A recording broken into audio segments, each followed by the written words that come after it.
தனி ஆவர்த்தனம் செய்ய நினைத்து தனிமைப்பட்டு நிற்கிறார் முதல்வர் விஜய் என சாடியிருக்கிறார் திமுக தலைவர் மு.க.ஸ்டாலின்.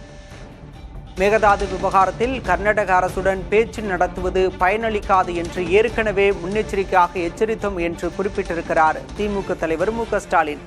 அண்மை செய்தியாக பார்க்கிறோம்.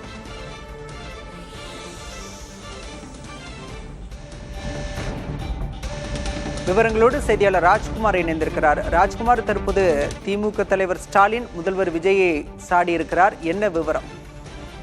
பாலா, திமுக தலைவர் மு.க.ஸ்டாலின் சமூக வலைதளத்தில் கர்நாடகா தமிழ்நாட்டுக்கு கொடுக்க வேண்டிய தண்ணீர் தொடர்பாக பதிவொன்றை விட்டிருக்கிறார். அதில் தமிழ்நாடு சட்ட போராட்டத்தை தான் நடத்த வேண்டியது அவசியமாக இருக்கிறது. கர்நாடகம் செல்ல வேண்டாம் என்று தமிழ்நாடு முதலமைச்சருக்கு கோரிக்கை வைத்திருந்தோம். ஆனால் இது முதலமைச்சர் ஜோசப் விஜய் பரிசீலிக்கவில்லை என்று திமுக தலைவர் மு.க.ஸ்டாலின் கருத்தை வெளியிட்டிருக்கிறார்.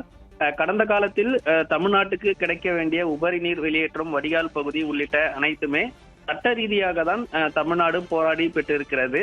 எனவே இந்த விவகாரத்தில் அனைத்து கட்சியினுடைய நடவடிக்கையில் எடுக்க வேண்டும் என்று முதலமைச்சருக்கு வலியுறுத்தி இருந்ததாக திமுக தலைவர் மு.க.ஸ்டாலின் தெரிவித்திருக்கார். எனவே நமது முதலமைச்சரை வர வேண்டாம் என்று கர்நாடகா மாநிலத்தில் தெரிவித்திருக்கிறார்கள். ஆகஸ்ட் 2ஆம் தேதி அனைத்து கட்சி கூட்டத்திற்கு கர்நாடக மாநிலம் அழைப்பு விடுத்திருக்கிறது. எனவே இதை தற்போது தமிழ்நாடு உணர வேண்டும் என்றும், தமிழ்நாட்டில் அனைத்து கட்சி கூட்டத்தை கூட்டுவது எப்போது, இது முடியுமா, சாத்தியமா என்று திமுக தலைவர் மு.க.ஸ்டாலின் கேள்வி எழுப்பியிருக்கிறார். எனவே கர்நாடகாவில் காவிரி நீர் நமக்கான உரிமையை பெறுவதற்கு சட்ட போராட்டத்தை நடத்த வேண்டியது அவசியம் என்றும், தமிழ்நாட்டில் அனைத்து கட்சி கூட்டத்தை கூட்டுவதற்கான நடவடிக்கை அவசியம் என்ற ஒரு கோணத்தில் திமுக தலைவர் மு.க.ஸ்டாலின் தமிழக அரசுக்கு வலியுறுத்தி இருக்கிறார். பாலா, விவரங்களுக்கு நன்றி ராஜ்குமார்.